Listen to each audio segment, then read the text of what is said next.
and it was telling other Americans, particularly in this case, white Americans, don't support our people, our government, our army, what have you, just because of our color. Don't support them that way. Use justice as a criteria. Use truth as a criteria. Once we do that, then we'll be able to see things clear. What am I getting at?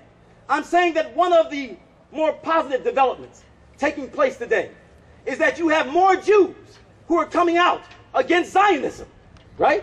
Because we know that the problem is not Jews. The problem is Zionism. That's the problem.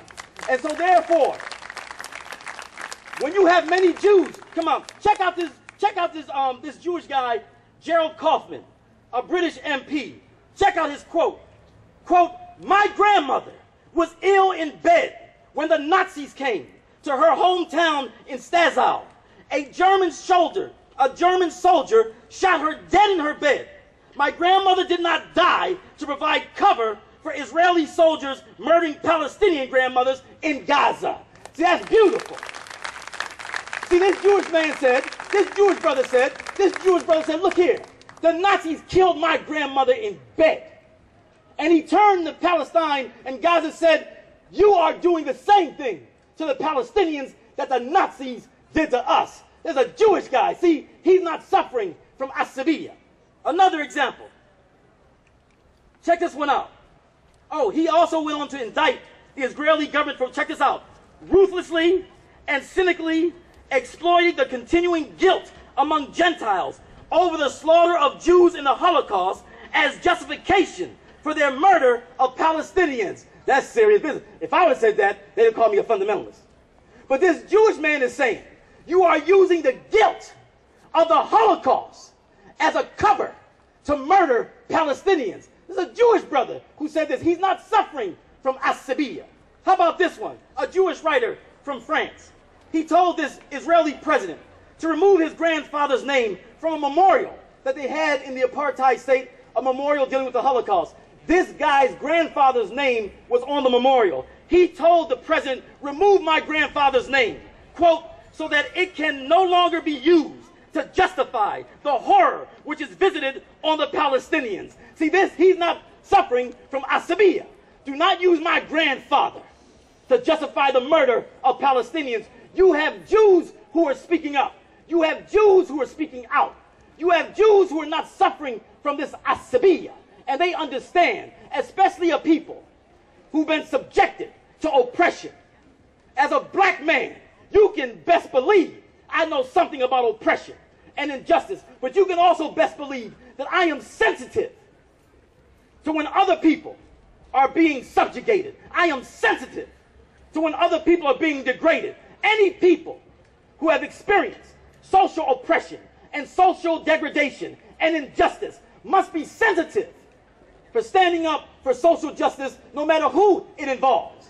So those Jews who have a history of the Holocaust, how could you go through a Holocaust and not be sensitive to social justice? How can you go through a Holocaust and not be sensitive to the plight of oppressed people? How can you go through a Holocaust and justify the subjugation of another people who did nothing to you? Because the social oppression that you went through, it took you off. See, either you will become sensitive to social justice when you've been subjected to oppression. Either you will become sensitive to social justice, or you will become oblivious to social justice. And what the Zionists have done, and the Zionist mind has created, is a type of mindset that can actually justify the subjugation of another people and at the same time talk about the Holocaust. But the people are seeing things as they really are. It is hypocritical. And these Jewish brothers, they understood it's hypocritical. Stop doing this. Some of these Jewish writers who are coming out and they bring it, particularly the younger ones. You had Norman Finkelstein here the other day, right? He be bringing it. So you have these Jews, and the old sister who was here, right? You have these Jews coming out and they're saying, no, this is wrong. We're not standing with Zionism. See, in general, folks, that's what you all have to do in America. You know, there's a group, you may have had someone here, not in our name. Not in our name. See, that group is fighting against asabiya. They're not saying my country right or wrong. They're saying not in our name. You're not going to do these things to people in other countries in our name. We're not going to co-sign it. We're not going to co-sign that check.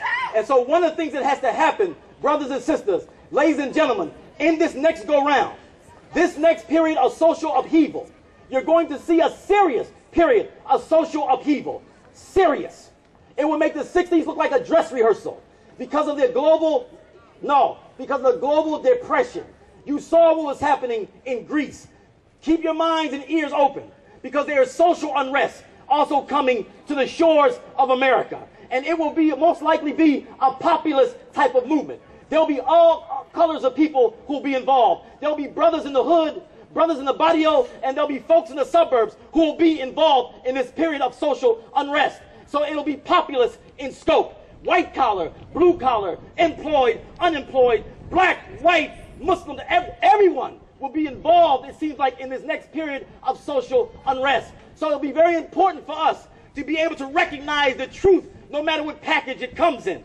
Understand this. We have to recognize the truth no matter what package it comes in, and don't think that just because someone is your same religion, your same color, from your same neighborhood, that they are down with you. It don't work that way. And so if someone is standing for truth or justice, no matter what color that person is, you stand with that person who is standing for truth and justice. If someone's standing for the oppressed, no matter what color they are, whatever, you stand with that person who is standing for the oppressed. But the Zionist mentality, you can't associate that mentality with those of the oppressed. You must associate that mentality with the imperialist, with the colonialist, and other racist ideologies that are plaguing this society. And so we say, be on guard. Be on guard and make sure that we're seeing things as they really are. Because we're living in a time of deceit. What did Orwell say? In a time of universal deceit, speaking the truth becomes a revolutionary act. We are living in a time of universal deceit and lies. So therefore, we must speak the truth. And they will try to make sure that we will be quiet. They'll try to make sure that these professors are quiet. And so they have these organizations called like Campus Watch. Any professor who says anything negative about the policies of the racist Israeli government, they're put on the list. And they get snitched on. My man Robinson probably dealt with that last night. But in spite of that, there are professors. There's a group of academics across the country who called for the academic and cultural boycott of the apartheid state of Israel. These are academics. You have campuses in which not just Arabs and Muslims participate, but people from all stripes and backgrounds who are participating in this issue of apartheid in the Zionist state. We have love for our brothers and sisters at UC Berkeley as they tried to push that divestment bill in UC Berkeley and in UC San Diego. And now we're saying, UCI, it's your turn. Keep it up. Keep it up. Hit them hard. But we're seeing student occupations across Britain. We saw it. Oxford, Cambridge, Manchester, Birmingham, London School of Economics, School of Oriental Asian Studies, Warwick, King's, Sussex, Cardiff, all these places all over in Britain in which there were sit-ins, student sit-ins, dealing with what is happening in the apartheid state. See, the oppressor and his arrogance. He never thought that he would unleash something like this when he went into Gaza. He never thought that he would unleash an unprecedented wave of opposition to Israeli policy. And now the people see the Palestinians, they are a part of us. And the Zionists, they are a part of the imperialists. But there's hope. There's hope. You can kind of like, be born again in terms of your outlook on things, right? And so you don't have to follow this policy of apartheid. Listen to this. The apartheid state only has three choices. One, a two-state solution. That's gone. Because the Israeli government would never allow a Palestinian state of its own. And so what did they do? They built their settlements of almost 500,000 Israelis in what would have been the state for the Palestinians, built up connecting roads to those settlements. Only Zionist Jews